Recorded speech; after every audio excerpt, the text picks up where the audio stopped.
Encik Roslan bin Baharudin, pengarah BTN, dan juga ingin mengalu-alukan saudara Zaini Busra daripada unit media baru PBB.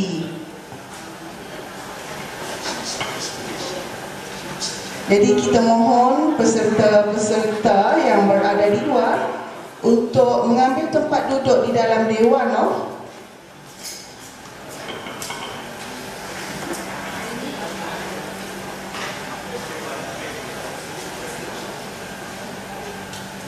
Okey, mohon perhatian sekali lagi, kita jemput peserta-peserta yang berada di luar dewan untuk mengambil tempat duduk masing-masing di dalam dewan kerana acara kita akan dimulakan sebentar saja lagi.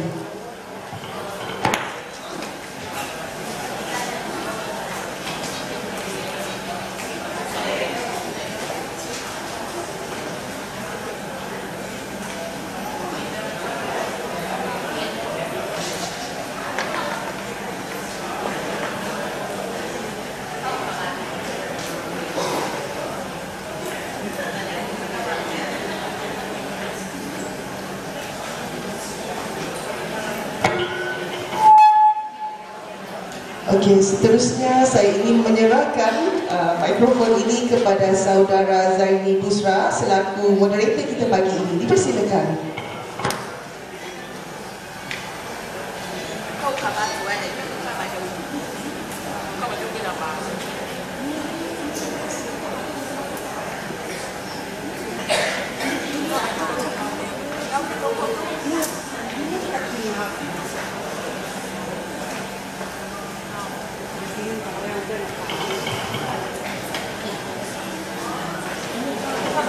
Assalamualaikum, salam sejahtera dan salam satu Malaysia. Apa khabar semua? Kenal saya tak? Ada yang tak kenal? Ada yang kenal. Saya Ahmad Zaini, rakan Facebook P218 Cibuti. Kadang-kadang saya pakai gambar saya. Sekarang saya pakai Masjid Putrajaya. Okey? Tak kenal maka tak cinta. Dah kenal, jangan cinta lagi lah. Kita nak bermesra sesama rakan Facebook kita. Kalau dulu di laman Sesawang, hari ini kita nak face to face. Boleh tak? Jangan malu, jangan segan. Nanti kalau dah jumpa macam ni, hari-hari boleh kita layari Sesawang, laman Sesawang kita. Apa khabar belia si Putih? Baik, hari ini saya tengok bukan setakat belia, malahan bapak belia pun ada, mak belia pun ada, betul kan? Betul lah. Okey. InsyaAllah kita akan teruskan aktiviti kita sehingga ke pukul 1 nanti. InsyaAllah kedua yang berhormat dan yang berbahagia kita akan sama-sama dengan kita. Saya difahamkan yang berhormat yang berbahagia Datuk Sebastian Ting pun akan bersama dengan kita, dan yang berhormat kesayangan kita, tak lain tak bukan siapa? Tuan Haji Ahmad Lai. Okey, insyaAllah. Baiklah, nak panggil tuan-tuan ni, puan-puan ni apa? Panggil puan-puan dan cik-cik ke? Tuan-tuan dan puan-puan ke? Hadirin-hadirat ataupun apa ya? Mana-mana ajak lah. Kita gunakan doa selawat campur-campur lah. Okey. Untuk sesi pertama kita, nampak gaya macam terlalu pedas. Tajuknya pedas. Yang boleh baca ni, boleh dekat-dekat sikit, pakai kata jauh, pakai kata dekat, boleh kan? Kalau ada soalan nanti, jangan malu, jangan segan. Kita nak tunjukkan bakat kita bukan setakat di laman Sesawang. Hari ini kita nak tengok siapa yang paling pentah bercakap, paling ada idea, dapat menghiris semua apa-apa yang bercakap, sama ada dia pro ataupun kontra dalam arena politik negara. Boleh tak? Boleh kan? Okey, kita untuk sesi yang pertama kita menghiris fitnah dan menghapus petualang di dunia maya. Dari jauh beliau datang, dari Bai, Bandar Belacan. Kalau orang Bai ni dia terkenal dengan orang makan orang, betul tak? Tapi taklah dia makan manusia, hanya makan belacan. Sebab di Bintulu bubuknya dipanggil orang. Okey, kita persilakan saudara Pandi Suhaili, Timbalan Pesaka Bumi Putra Bersatu, Naib Ketua Pemuda PBB Sarawak. Okey. Terima kasih saudara Ahmad Zaini. Best, saya punya mukadimah pagi ini, orang makan orang. Ada orang baik sini? Ada? Orang baik itu tahulah apa makna dia orang makan orang. Okey.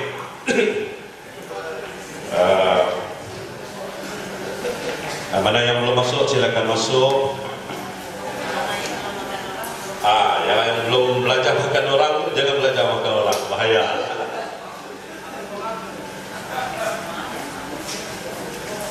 Okay, bismillahirrahmanirrahim. Assalamualaikum warahmatullahi wabarakatuh. Salam sejahtera, selamat pagi kepada semua yang hadir pada pagi ini. Ramai rasanya, ramai lagi yang masih datang lagi. Tidak apa, kita terpaksa mulakan dulu. Jadi bagi para penganjur, kita mohon maaf lah, ikut programnya kita minum awal, menangkan ada sedikit masalah teknikal, jadi kita minum selepas sesi pertama. Boleh ya? Adik, tuan-tuan dan puan-puan, saya rasa ramai yang ada di sini adalah orang yang mempunyai Facebook, betul? Semestinya lah kita paham Facebook adalah satu daripada metodologi ataupun alat baru pada zaman alat baru ini, di mana cara berkomunikasi yang lebih berkesan daripada dahulu. Kalau dulu komunikasinya tidak lain dan tidak bukan telefon, surat khabar, di mana kita dapat maklumat, dan media-media lain seperti radio dan lain-lainnya.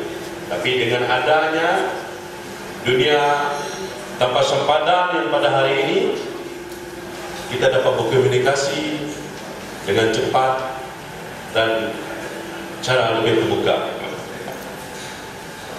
Tajuk yang diberi pada kita pada hari ini adalah mengiris fitnah dan menghapus petualang di dunia maya. Ini tajuk ini sangat-sangat hebat. Kalau kita lihat kepada menghiris fitnah, saya diberi tugas untuk mendefinisikan menghiris fitnah dan menghapus petualang. Boleh kita hapus ke petualang ini? Boleh kan? Boleh. Itu terpulang kepada kebijaksanaan Facebooker semua, macam mana nak menghapus. Ini kita berkongsi pada hari ini. Jadi pertama saya ingin mendapatkan definisi fitnah. Kalau kita tahu fitnah ini, tuan-tuan dan puan-puan, adalah satu yang sangat-sangat membahaya. Karena fitnah itu sendiri, kalau kita kaji daripada sejarah, fitnahlah yang banyak meruntuhkan suatu kerajaan. Betul? Fitnahlah yang boleh merenggangkan hubungan keluarga. Betul? Persahabatan dan lain-lainnya. Betul? Nah, kalau kita lihat kepada sejarah juga, kalau zaman Melayu Melaka dulu, hang tua hampir dibunuh kerana fitnah. Hang cepat mengamuk kerana fitnah. Dan banyak lagi contoh-contohnya. Jadi hari ini saya tidak akan memberi definisi fitnah. Saya ingin tuan-tuan berkongsi dengan saya. Tuan-tuan dan puan-puan berkongsi dengan saya. Siapa dapat memberi definisi fitnah selanjutnya? Sesi kita ini kita jangan terlampau orang kata satu halang. Biar kita two-way communication. Apa yang sebenarnya tujuan kita pada hari ini adalah untuk share pengalaman, share pendapat kita masing-masing.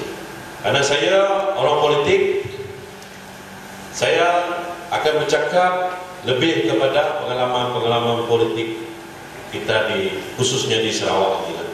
Okey. Selepas ini kita akan share. Okey, siapa yang pertama boleh bagi saya definisi fitnah? Boleh, volunteer, come. Apakah pendapat anda mengenai fitnah? Ini tiada salah, kan? Tiada yang betul dan tiada yang salah. Ini pendapat masing-masing. Jadi siapa-siapa saja boleh memberi pendapat mereka, mendefinisikan pendapat mereka berkenaan dengan fitnah. Boleh? Siapa dapat mula? Definisi fitnah. Jangan malu-malu. Saya tahu ini semua Facebook. Orang-orang Facebook ini semuanya pandai-pandai. Bila saya pergi ke laman video 18 Sibuti, saya lihat macam-macam tulisan. Boleh? Silakan. Okey, sekejap saya hantar mikrofon dulu. Kirakan saya ni orang lama, Cik Zul. Silakan Cik Zul. Selamat pagi. I was very excited. Saya amat terharu sebab kita berjumpa Facebook. Tapi saya, kalau ini first time, kalau ini first time untuk sebuti Facebook saya, kita ketinggalan. Sebetulnya kita buat awal. Kita apa? Bagi pendapat saya, fitnah daripada timur daripada satunya daripada asal dengki, timur daripada cemburu. Sebab cemburu itu memang budaya kita. Thank you. Itu kata Cik Zul. Fitnah timbul apabila ada hasad dengki. Hasad dengki kerana cemburu. Cemburu kepada kejayaan orang lain. Cemburu kerana dia tidak dapat satu pendapat yang baik. Silakan.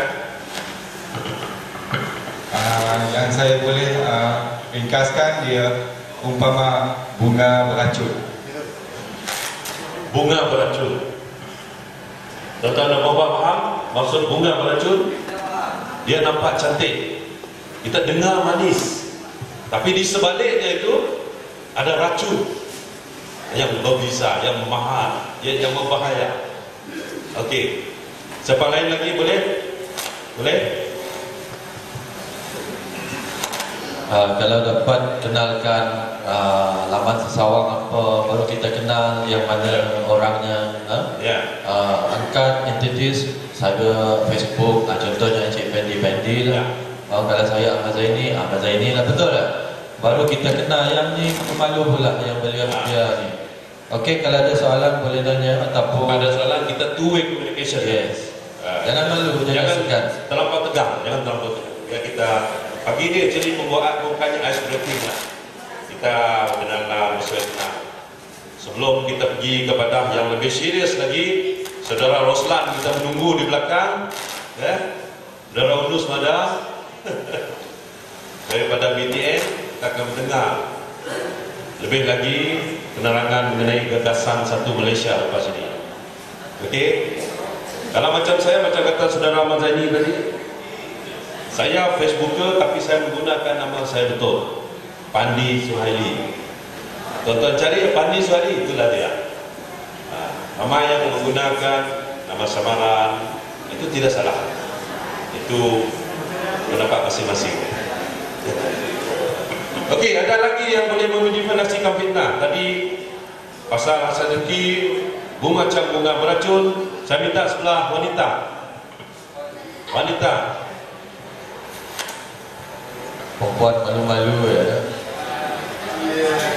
Belum panas. Kalau kalau nak panaskan, kita bersenam dululah puak kumbu. Kita kacak dulu. Kalau siput kuat lentang dia. pergi kolam dulu, swimming. Baru ada tenaga, energi. Okey. Baik, jangan minum dulu. Minuman belum disediakan. Saya perlukan 2 atau 3 pendapat lagi. Pendapat yang berlainan mengenai fitnah. Definisi fitnah. Pendapat saudari mengenai fitnah di alam maya. Selamat pagi. Bagi saya definisi fitnah, nama FB saya IB. Oh. Berarti saya. Okey, bagi saya definisi fitnah adalah satu perbuatan mereka-rekakan fakta ataupun cerita bagi memburukkan seseorang dalam situasi yang mengaitkan. Terima kasih. Yes. Terima kasih atas pendapat yang bagus. Okey, yang lain lagi?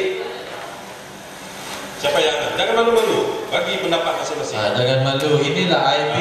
Saya selalu juga adalah IB. Hari ini tengok muka. Alhamdulillah. Orang dia cantik. Cik Fendi yang puji cantik tu saya belum lagi. Saya rasa tenang rasa jiwa saya. Okey. Siapa lagi? Silakan. Saya nama Liza Bachelor.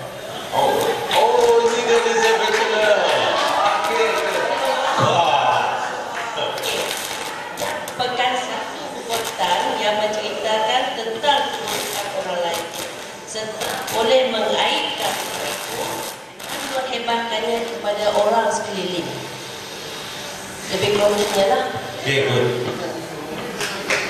Menceritakan Liza Bachelor. Dinamakan fitnah. Lain dia bunyi Bachelor. Alhamdulillah dapat jumpa. Tapi saya hari-hari jumpa dia tau. Okey, tahniah.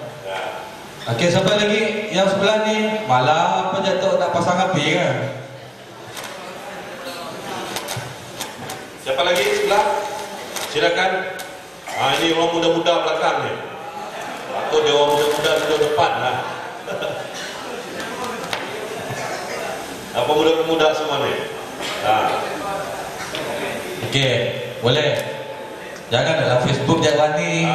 Hari ni kita face to face, kena berani. Macam mana kita nak yang hapuskan fitnah kalau kita si berani? Betul lah Cik Media? Betul. Kena berdepan sekarang. Depan. Macam kita kenal IB atau rupanya IB macam mana lah. Okey, muda, boleh suara? Kita dengar suara beliau hari ni. Ni ada tunjuk kawan. Kalau saya beri mikrofon siapa yang kena lah. Okey. Sebelah kita ni pengarah ni. Dia tengah memerhati tu. Sampai yang banyak cakap hari ni dia boleh dapat hamper. Ada oleh-oleh bawa balik ke? Siapa yang paling banyak cakap? Okey, teruskan silakan. Saya perlu satu lagi pendapat sebelum kita berhurai. Okey, saya beri mikrofon tu dengan yang saya pilih lah. Apa? Ya, teruskan.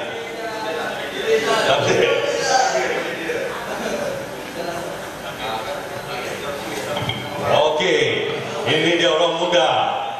Tepukan tu dia.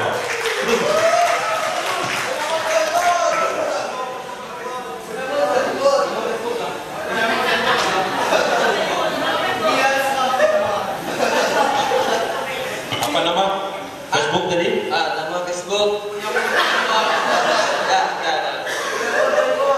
Penyamun Sandboard. Okey. Ya. Teruskan.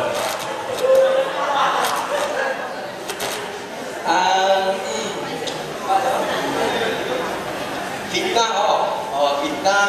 Kalau kami orang belajar ke sekolah sikit lah. Betul. Jangan salah. Yalah. Ini pendapat. Dosanya lebih besar daripada membunuh. Bagus. itu kita kucak Aceh. Betul. Ya. Kerana fitnah, cinta susah nak cari. Dah.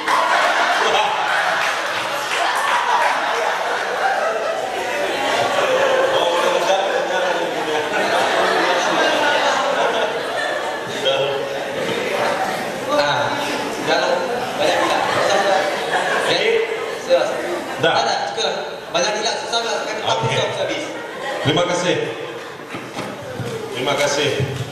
Okey. Rasa-rasa dalam cerita Piramli 40 penyamun. Saya dah hitung-hitung dah cukup okey. Ada 10 orang kita cari penyamun dah. Okey ya.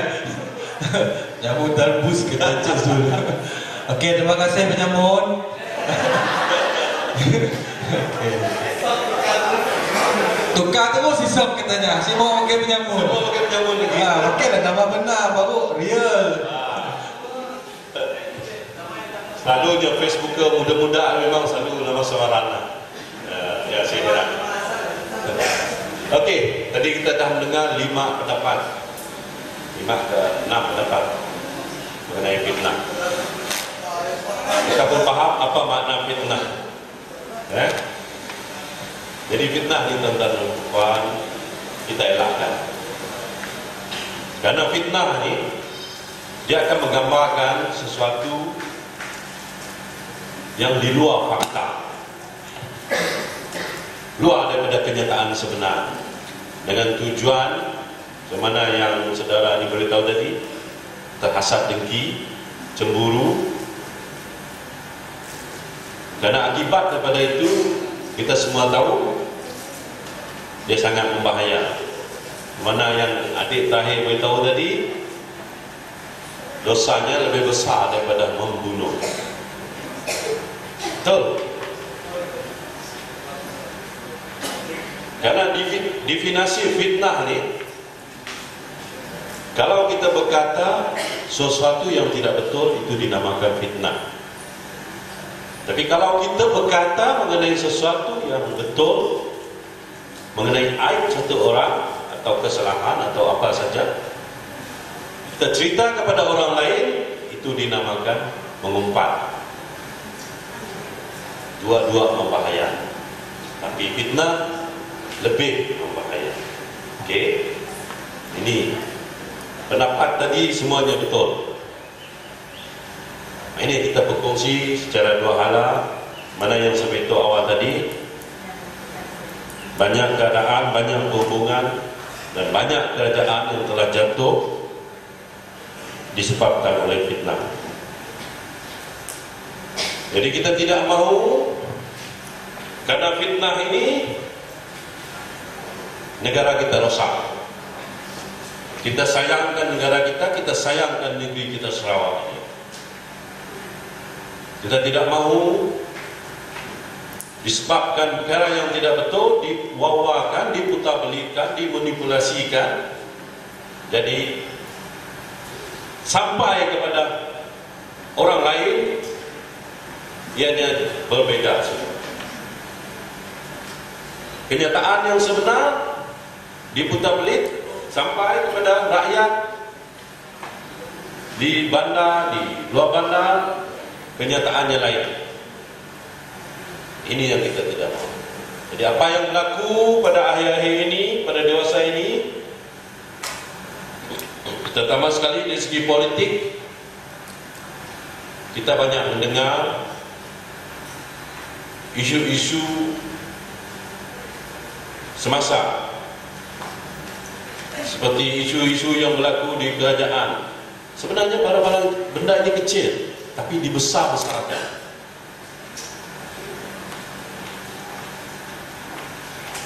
Isu Lenas misalnya,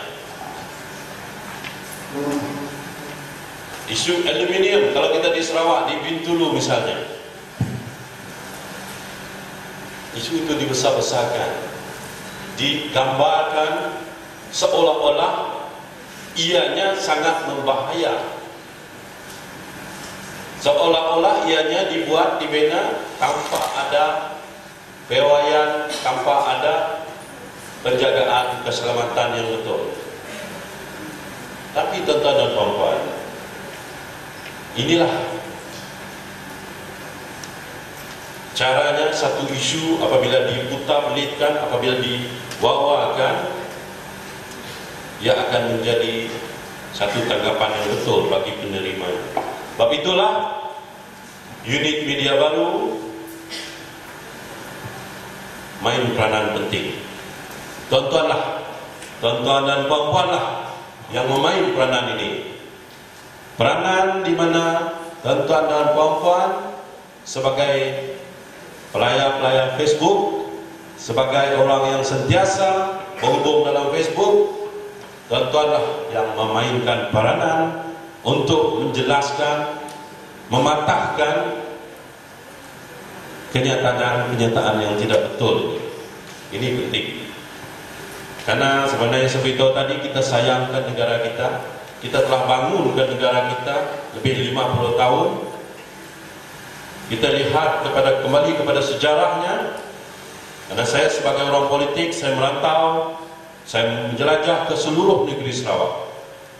Saya berjalan daripada Tanjung Datu hingga ke Lawas. Saya berjumpa dengan pemuda-pemuda saya berjumpa dengan orang-orang kampung, orang-orang luar bandar. Saya rasa tidak ada satu kaum pun di negeri Sarawak yang saya belum jumpa. Sehingga ke jauh di pedalaman, kaum Penan saya pernah berjumpa.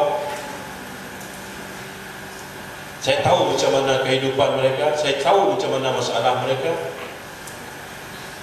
Mereka semuanya memerlukan apa yang dinamakan pembangunan. Mungkin bagi adik-adik kita, orang-orang baru, mereka tidak merasai sakit, pahit manis perjuangan orang-orang terdahulu. Tapi generasi saya, generasi ramai kakak-kakak, abang-abang yang ada di sini sebilangannya telah pun merasai betapa susahnya keadaan kita di negeri Sarawak ini pada 20-30 tahun yang dahulu. Generasi hari ini menerima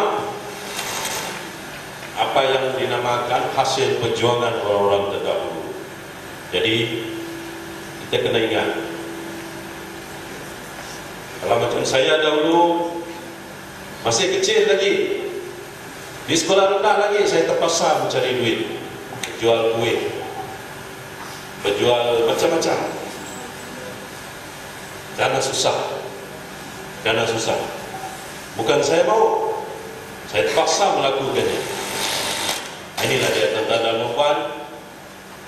Kalau kita lihat, kalau kita bandingkan keadaan kita di negeri Sarawak 30-40 tahun yang dahulu, kita amat susah sebenarnya. Sebab itulah, sebagai rakyat yang tahu tanggungjawab kita, tahu rasa simpati, punya rasa kasihan, punya rasa terima kasih, kita wajar dan kita patut berterima kasih kepada kerajaan yang ada karena telah membawa negeri Sarawak ini ke tahap yang kita ada sekarang ini. Bayangkan tuan-tuan dan puan, pada tahun 70, banci tahun 70, daripada 10 orang, 7 orang adalah rakyat Sarawak yang miskin. Di bawah miskin tega, tuan-tuan dan puan. Boleh faham apa maksud miskin tega? Miskin tega ni boleh dikatakan kais pagi makan pagi, kais petang makan petang. Kalau tiada kais, tiada makan. Itu dia miskin tega. Langsung kita tidak dapat apa-apa. 30 tahun dulu, lebih 30 tahun dulu, banci pada tahun 70. Ini bukan saya cakap, ini ada pada rekod. 7 daripada 10 orang rakyat Sarawak adalah di bawah tahap miskin pada tahun 70. Tapi apa yang berlaku pada hari ini? Rakyat Sarawak tidak sampai 5% lagi yang tinggal miskin, yang betul-betul miskin. Kita tidak dengar pun setakat ini rakyat Sarawak mati tidak makan. Betul? Mati karena banyak makan ada. Mati tidak makan kita tidak dengar. Betul kan? Nah, mati banyak makan banyak. Macam-macam penyakit sekarang ini. Darah tinggi lah, kencing manis lah, macam-macam. Semuanya kerana makanan. Itu tuan-tuan dan puan-puan, pada hari ini dengan usaha, dengan kerja keras, dengan pembangunan yang dibawa oleh kerajaan pada hari ini, tidak sampai 5% lagi rakyat Sarawak yang betul-betul miskin. Tapi usaha di pihak kerajaan tidak berhenti di situ. Setiap hari kita mendengar bermacam-macam program, bermacam-macam projek, termasuk sosioekonominya, termasuk kemudahan asasnya dilakukan oleh kerajaan. Bahkan hampir setiap hari, pagi, petang, malam kita mendengar berita dalam radio, dalam TV, dalam kabar, kerajaan melaksanakan bekalan air 2 bandar, bekalan elektrik 2 bandar, membina hospital, klinik, sekolah dan sebagainya. Tapi apa yang kita lihat, isu-isu ini jarang mendapat tempat di hati Facebook kita. Kenapa? Dia tidak menarik. Yang lebih menarik adalah isu-isu sensasi,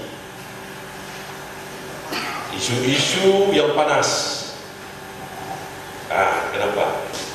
Kalau itu orang kata tidak salah kalau orang berkata kalau kita buat baik, kalau kita buat baik 10 kali orang kata 1 susah orang nak kenal. Tapi kalau kita buat jahat sekali, sampai bila-bila orang kenal. Betul? Ini memang sudah lumrah kita manusia, jadi kita jangan salahkan siapa-siapa. Ini dia. Nah itu kalau kita kaji kepada perancangan kerajaan pada hari ini, saya menyentuh mengenai skop Sarawak. Kita punya berbagai program, bermacam-macam program yang kita buat di negeri Sarawak. Sebab itu kalau kita lihat di Sarawak ini, kita mempunyai berbagai suku kaum. Semua faham, kita mempunyai lebih 30 dialek pertuturan bahasa yang dipertuturkan. Dan kita mempunyai 20 lebih suku kaum di Sarawak. Dan tidak ada satu kaum pun di Sarawak ini boleh memerintah dengan sendirinya. Tidak ada. Kita berlainan dengan negeri lain. Mungkin di Semenanjung majoritinya orang Melayu. Di negeri-negeri seperti Kelantan 99% orang Melayu. Tapi di Sarawak tidak ada orang yang dapat mengakui atau mengatakan mereka majoriti. Karena majoriti ini tuan-tuan dia melebihi 50%. Itu dinamakan majoriti. Kita di Sarawak tidak.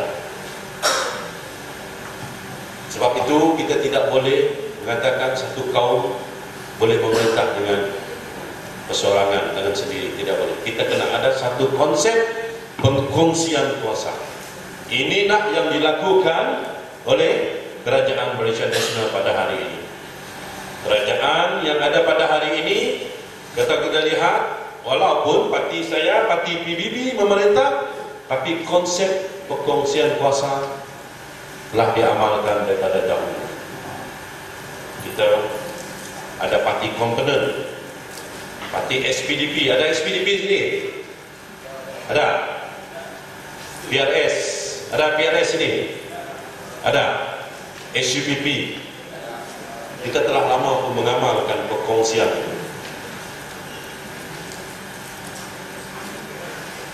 Sebab itu tuan-tuan dan puan, tidak ada orang dapat mengaku dia dapat memerintah dengan sendirinya.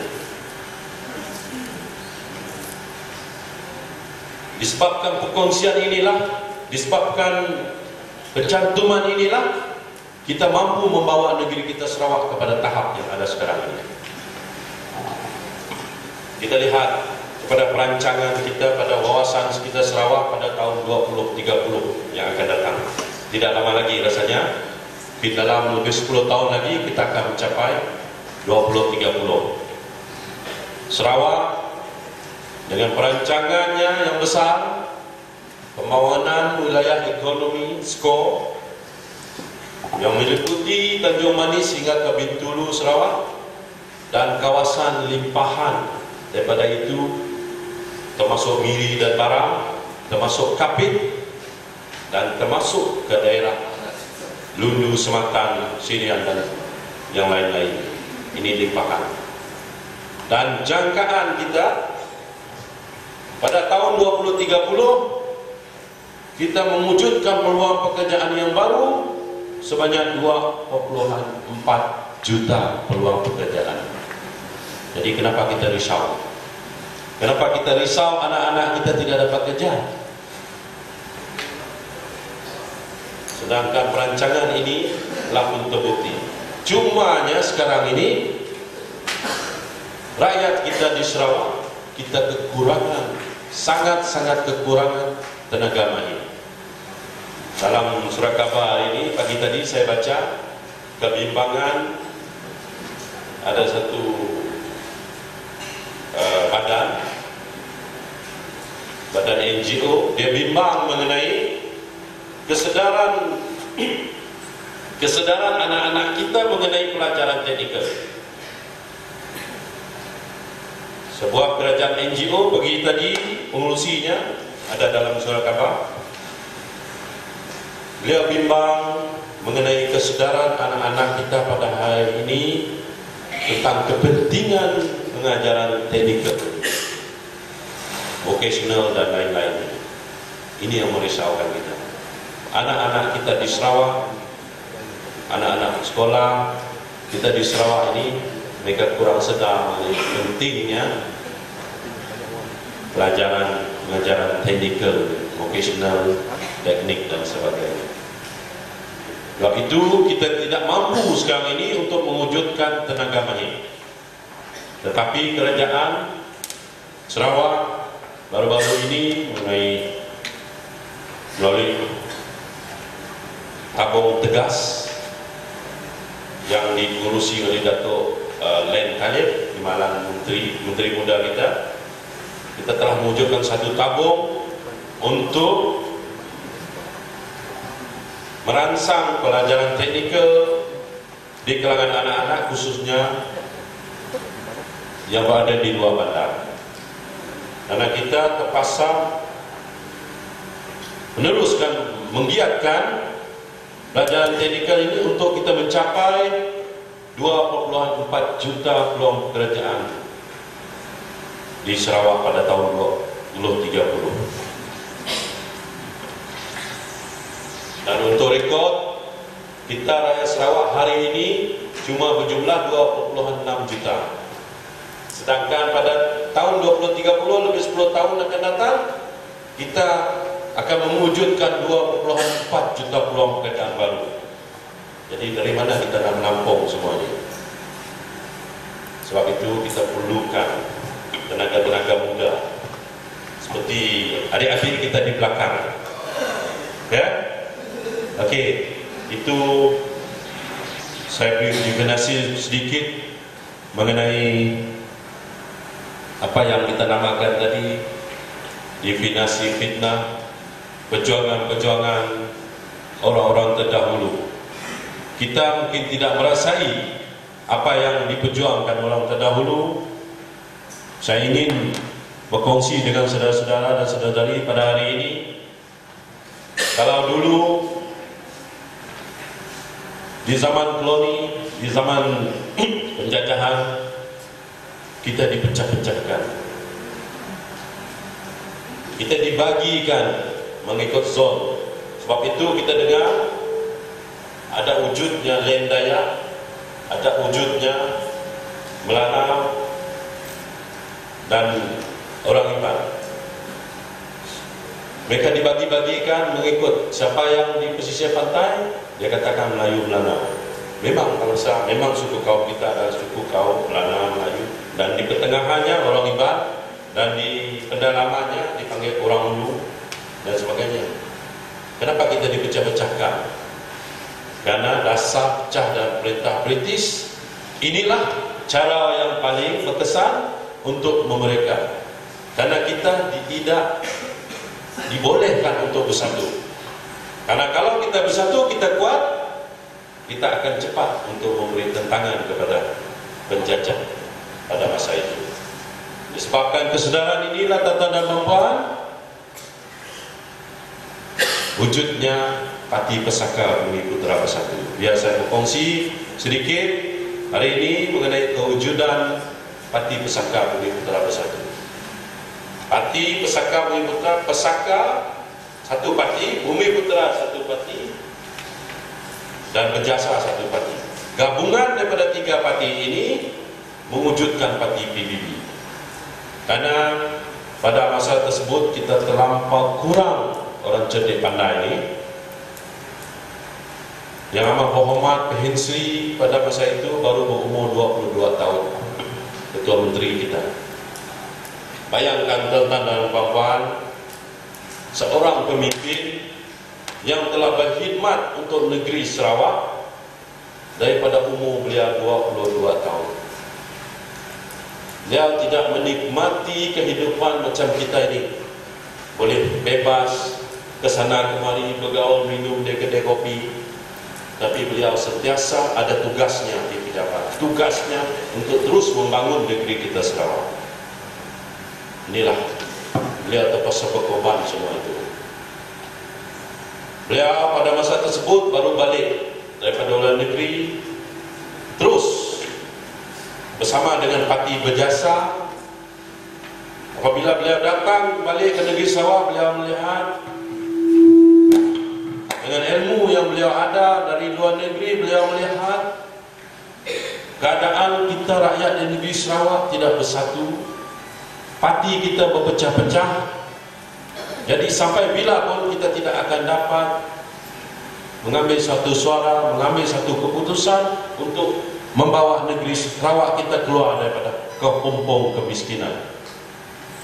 Dan itulah atas kesedaran itu P. Sri kita, P. Sri Taib pada masa tersebut, orang muda, dengan semangat muda beliau telah berjaya menyantumkan ahli-ahli dalam Pati Berjasa. Selang beberapa tahun, apabila Pati Berjasa memenangi beberapa kursi dalam pilihan raya negeri Sarawak, beliau mengambil satu lagi langkah untuk menyatukan pati yang dinamakan Pati Negara, digabungkan, dan seterusnya beliau mengambil langkah untuk menyatukan Pati Pesaka yang dipelopori oleh Tun Juga pada masa tersebut, yang majoritinya kaum Iban dan orang Ulu. Ada 5 minit lagi. Jadi tuan-tuan dan puan-puan, saya membawa gambaran ini supaya kita faham apa itu perjuangan orang-orang terdahulu.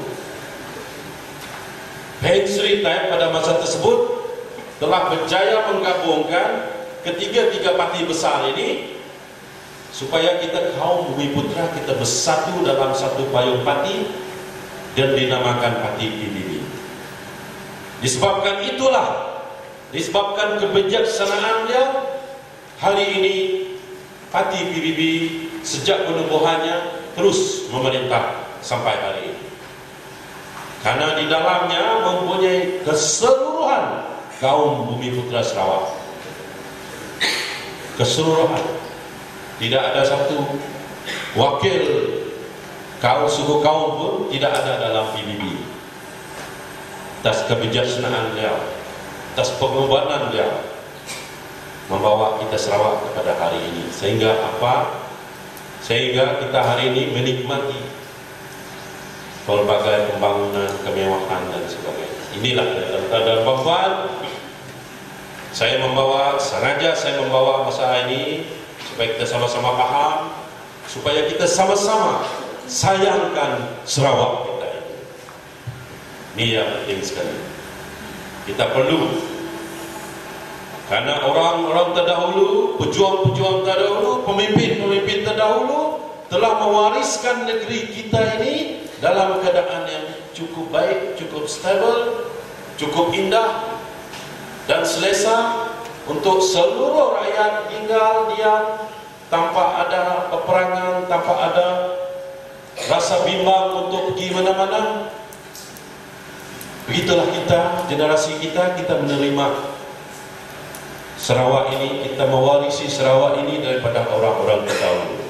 Jadi kita yang ada pada hari ini, kita harus meneruskan dan menyerahkan negeri kita ini dalam keadaan yang kalau tidak pun lebih bagus. Biarlah apabila kita menyerahkan negeri kita ini kepada generasi baru nanti, biarlah ianya dalam keadaan yang sentiasa baik, selesa, selamat, tidak ada ketegangan kaum, tidak ada kerisauan, dan tidak ada perpecahan. Inilah yang kita impi-impikan untuk negeri kita Sarawak. Sebab itu, apabila kita masuk Malaysia pada tahun 63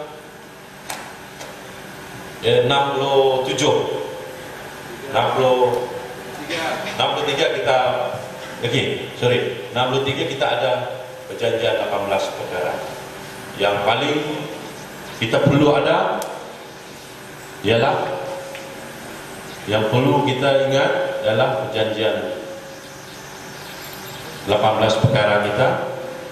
Sabah 20, kita 18. Okey. Apa yang penting kita ingat, keistimewaan kita. Kita ada yang dinamakan satu kuasa otonomi imigrasi kita. Kuasa imigrasi kita boleh menahan, menyekat sesiapa yang kita rasa memberikan ancaman kepada negeri kita untuk datang ke negeri kita. Itu keistimewaan kita. Sebab itu saya berjalan ke negeri-negeri di Semenanjung. Saya pergi ke seluruh yang raya yang kecil di Semenanjung.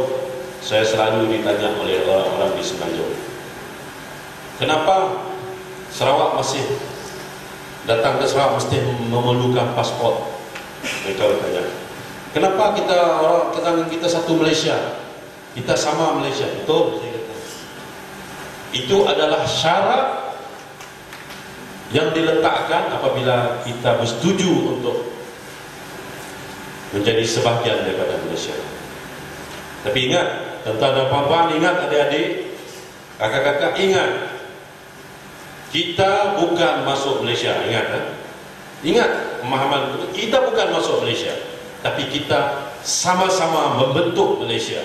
Itu kita kena ingat. Kita Semenanjung, Tanah Melayu, Sabah dan Sarawak, kita bergabung, kita membentuk Malaysia. Bukan bermakna kita masuk Malaysia. Definisi itu kita kena faham. Kita bukan di bawah masuk, kita bawa Malaysia. Bukan. Maksudnya bukan kita di bawah jajahan Tanah Melayu, bukan. Kita adalah sebahagian. Orang kata kalau 1/3 itu, satu itu adalah kita. Menjadikannya satu. Nah, ini kita kena faham. Sebab itu kuasa ekonomi kita masih ada dalam perjanjian 18 perkara. Nah, ini sebagai mengakhiri, saya rasa karena masa sudah habis, sudah lebih.